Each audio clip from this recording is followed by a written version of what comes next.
इसमें नहीं मानता हूँ कि पिछले ने जो किया वो गलत किया और मैं जो करूँगा सही करूँगा। अगर मुझे लगेगा कि मुझे उतरने की आवश्यकता है तो मैं उतरूँगा। अगर पुलिस अधिकारी रहे उन्होंने जो भी अच्छे काम किए हैं मैं उन सब से सीख लेकर के आगे बढ़ूँगा, और अगर कहीं भी कोई कमियाँ रह गई हैं तो उसको भी प्रयास करेंगे कि बेहतर सुधार किया जाए।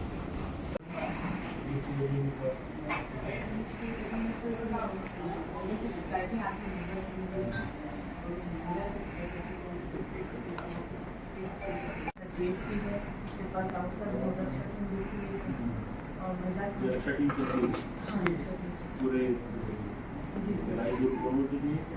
हाँ, 2 जुलाई को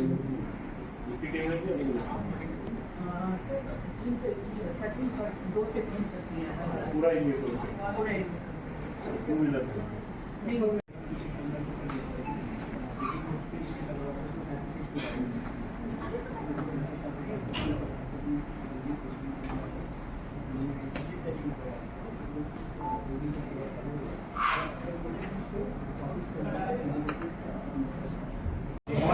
सबसे पहले तो क्षमा चाहूँगा, आप लोगों को थोड़ा वेट करना पड़ा। एक हमारी मीटिंग चल रही थी, थोड़ी लंबी खिंच गई। नहीं, वेट कराने के बाद सब थोड़ा सा इसके लंबे टिकते हैं यहाँ पर। मेरा नाम शलभ कुमार सिन्हा है। मैं मूलतः छत्तीसगढ़ का ही रहने वाला हूँ। मेरी पढ़ाई जो है स्कूली शिक्षा वो कोरबा से हुई है, और पिताजी कोल इंडिया में थे और रिटायरमेंट के बाद अंबिकापुर में सेटल्ड है। तो अभी मेरे पेरेंट्स अंबिकापुर में हैं। मैंने इंजीनियरिंग की है रायपुर इंस्टीट्यूट ऑफ टेक्नोलॉजी से, मैकेनिकल इंजीनियर हूँ। कुछ साल मैं बाल्को में भी जॉब किया मैंने एज ए मैकेनिकल इंजीनियर। उसके बाद IPS में 2014 बैच में मैं सेलेक्ट हुआ। सिलेक्शन के बाद दुर्ग मेरा पहला प्रोबेशन का ज़िला है। मेरी जो ट्रेनिंग है फील्ड की वो यहीं से शुरू हुई थी। यहाँ 6 महीने रहने के बाद फिर CSP कोतवाली बिलासपुर के तौर पे मेरी पदस्थापना हुई। वहाँ लगभग 15 महीने मैंने सेवाएं दी। वहाँ 15 महीने रहने के बाद फिर एडिशनल SP सुकमा के तौर पे मेरी पदस्थापना हुई थी। एडिशनल SP सुकमा के तौर पे लगभग 1.5 साल, और फिर वहीं पे SP सुकमा के तौर पे लगभग 1.5 साल मैंने सेवाएं दी। फिर वहाँ से मेरा तबादला कवर्धा SP के तौर पे हुआ। कवर्धा में लगभग 8 महीने में रहा। फिर उसके बाद कांकेर में लगभग 22.5 महीने रहने के बाद आज दुर्ग में मैंने पदभार ग्रहण किया है, और दुर्ग में मुझे काम करने का मौका मिला है। दुर्ग छत्तीसगढ़ का सबसे महत्वपूर्ण ज़िला है। रायपुर दुर्ग काफ़ी बड़े ज़िले हैं, और यहाँ पे जनसंख्या के हिसाब से भी, और जो VIP मूवमेंट है, जो VIPs यहाँ पे कॉन्स्टिट्यूंसी उनके हिसाब से भी बहुत महत्वपूर्ण ज़िला है।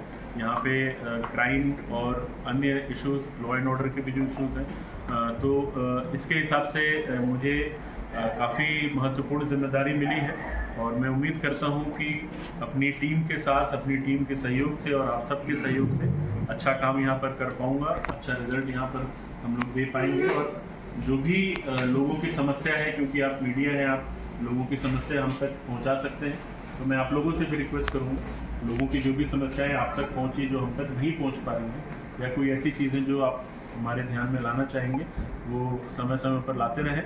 हम पूरा प्रयास करेंगे कि हम त्वरित कार्रवाई करें, त्वरित रिस्पांस दें, और बीच बीच में आप लोगों से मुलाकात भी होती रहेगी। आज क्योंकि परिचय का बैठक है, तो एक बार आप लोग भी अपना परिचय। पहले की अपेक्षा पहले हम लोग सर 10-15 दिन इंतजार करते थे कि अब आरोपियों को मिलने का तो बड़ा मौका मिलता था कि अब तक पुलिस के साथ बैरंग है, खाली रहे, ये हो गया, वो हो गया, लेकिन अब सर वो लिखने का मौका नहीं मिलता। अगले दिन से अपडेट आ जाता है कि 2 पकड़े गए, पूछताछ जारी है। सर इसको इम्प्रूव करने के लिए क्या सोचते हैं, इसको और किस तरह से इम्प्रूव किया जा सकता है? क्योंकि आप नस्ली क्षेत्र में भी रहें, शहरी इलाकों में भी रहें, और दुर्ग जिला चूँकि VIP जिला है, विधायक मंत्रियों का निवास आवास सब है, पर उसको किस नज़र से देखते हैं और कैसा कुछ प्रणाली है? सबसे पहले तो धन्यवाद, आपने दुर्ग पुलिस की तारीफ की कि हमारा रिस्पॉन्स अच्छा है। मैं चाहूँगा कि ये बरकरार है, बल्कि और बेहतर हो सके। एक जो मेजर डिफरेंस आया है पिछले कुछ सालों में, वो यह है कि टेक्नोलॉजी पे हमारी जो डिपेंडेंस है वो थोड़ी बड़ी है, और टेक्नोलॉजी की अवेलेबिलिटी भी बढ़ी है। जैसे आज की डेट में मोबाइल की बात करें तो हम लोग कॉल डिटेल्स, पहले सिर्फ कॉल डिटेल्स से ही हम लोग ट्रैक करते थे। तो अगर किसी ने मोबाइल बंद कर दिया है या मोबाइल का यूज़ नहीं किया है, लेकिन आज की डेट में हमारे पास काफ़ी सारी टेक्नोलॉजीज ऐसी हैं जिससे हम इंटरनेट, व्हाट्सएप, फेसबुक, इंस्टा वगैरह बहुत सारे सोर्सेज जिनके थ्रू हम लोग काम कर सकते हैं, एनालिसिस कर सकते हैं। उसके अलावा सीसीटीवी कैमरे जो है वो भी काफ़ी ज़्यादा इफेक्टिव है।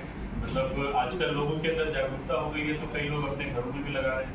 इनफैक्ट मैं आपके माध्यम से ये अपील भी करूँगा यहाँ के लोगों से भी, और जो कुछ कमर्शियल मतलब व्यापारी संघ वगैरह होंगे, वो आगे बढ़कर आगे आएँ और अपने अपने इलाके में, अपने अपने क्षेत्र में सीसीटीवी का कवरेज बढ़ाने में हमारी मदद करें। तो उस तरीके से टेक्नोलॉजी फास्ट हुई है। सुविधाएं मतलब जो रिसोर्सेज भी पहले से काफ़ी बेहतर हुई है, तो उसके कारण हमारा जो रिस्पॉन्स है वो बेहतर हुआ है। और इसी कड़ी में काम चल ही रहा है। आज की डेट में हम लोगों के पास में बहुत सारे एग्जाम्पल्स मौजूद हैं कि हम बाहर के लोगों को भी देखते हैं कि वहाँ पुलिसिंग में क्या बेहतर इनोवेशन हो रहे हैं, बड़े शहरों में क्या हो रहे हैं, और उसको इम्प्लीमेंट करने का प्रयास करते हैं। दुर्ग तो ऑलरेडी काफ़ी मतलब साइबर क्राइम की बात करें या अन्य क्राइम की बात करें तो पहले से ही काफ़ी यहाँ पे एडवांस काम हो रहा है। हम छोटे ज़िलों में जैसे सुकमा की बात करें, कांकेर की बात करें, सुकमा में मैंने खुद ही जब मैं था तो एक डेडिकेटेड हमने साइबर सेल वहाँ पे बनाया था, और तो क्राइम शुरू ही हो रहा था, लेकिन अभी से बना के रखने से एक लोगों की आदत पड़ जाती है। तो हम यहाँ के का एग्जाम्पल लेकर के दूसरे ज़िलों में ये कर रहे हैं, काम कर रहे हैं। तो इसी तरीके से हम लोग नई नई चीज़ें सीखते रहेंगे, टेक्नोलॉजी अडॉप्ट करते रहेंगे और लोगों का सहयोग मिलता रहता है। बट फिर भी मैं मानता हूँ कि बेसिक पुलिसिंग में बहुत अच्छा होगा। अगर मुझे लगेगा कि मुझे उतरने की आवश्यकता है तो मैं उतरूँगा। अगर मुझे लगेगा कि अभी जो मेरे साथी हैं वो लोग बेहतर काम कर रहे हैं तो उनको मतलब जैसा भी परिस्थिति होगी, मतलब मैं ये नहीं कह रहा हूँ कि मैं बिल्कुल नहीं उतरूँगा, और मैं ये भी नहीं कह रहा हूँ कि मैं हर स्थिति में वहाँ पे। हाल ही में एक वीडियो आया था, उसमें लिखा है दुर्ग एसटीएफ से कल लोग जाने की बात की स्थिति और वहाँ एक दूसरे को मार काट रहे हैं। अभी तक तो मैंने देखा नहीं, एक बार मैं देख लेता हूँ। और आपका एक हर एसपी को होता है एक ड्रीम प्रोजेक्ट लेकर के आते हैं सर, वो क्या होगा? दुर्ग पुलिस अधीक्षक के तौर पे आज मैंने पदभार ग्रहण किया है। दुर्ग भलाई क्योंकि बहुत बड़ा अर्बन एरिया है और यहाँ पे क्राइम के साथ साथ लॉ एंड ऑर्डर भी है, तो मेरी प्राथमिकता ये रहेगी कि बेसिक पुलिसिंग को बेहतर करके और बेहतर करके क्राइम प्रिवेंशन और डिटेक्शन किया जा सके, साथ ही साथ कानून व्यवस्था की स्थिति निर्मित न हो। इस वजह से इस हेतु त्वरित कार्रवाई पुलिस के द्वारा स्पीडी रिस्पांस दिया जाए, इस पर हम ज़्यादा काम करेंगे। अभी जो शहर में अपराध हैं उनका निकाल किया जाएगा, पुरानी शिकायतों का निकाल किया जाएगा, तो यही मेरी प्राथमिकता है। मोबाइल थाने की आपने बात कही है, जो जिस क्षेत्र में पुलिस जल्दी नहीं पहुंच पाती उस क्षेत्र में मोबाइल थाना, ये किस तरीके की शुरुआत होती है? बेसिकली हम लोगों का विचार ये है कि ग्रामीण क्षेत्रों में, क्योंकि काफ़ी सारे गांव होते हैं, काफ़ी दूर होते हैं, जहाँ पे लोग थाना या तो जाते नहीं या तो थाना जाने में घबराहट होती है, तो हम उन तक चलित थाना के माध्यम से पहुंचना चाहते हैं। साथ साथ शहरी क्षेत्रों में भी हम देखेंगे कि अलग अलग स्थानों पे हम जागरूकता शिविर चलाएं, जागरूकता शिविर के माध्यम से लोगों को पुलिसिंग के संबंध में जागरूक करें और उनकी समस्याएं सुने, उनका निराकरण करने का प्रयास करें और उनसे बेहतर संबंध बनाएं। पब्लिक के नजदीक आने के लिए विजिबल पुलिसिंग जो होती है वो काफ़ी मायने रखती है, तो विजिबल पुलिसिंग को लेकर सर आपका क्या कॉन्सेप्ट है? विजिबल पुलिसिंग बस वही है, बेसिक पुलिसिंग की जो मैं बात कर रहा था, अलग अलग क्षेत्रों में हमारी उपस्थिति रहे, पेट्रोलिंग, फुट पेट्रोलिंग के माध्यम से हम लोगों के बीच जाएं, उनसे बातचीत करें, उनसे उनकी समस्याएं सुनें, तो मुझे लगता है इससे काफ़ी बेहतर रिजल्ट हो सकता है।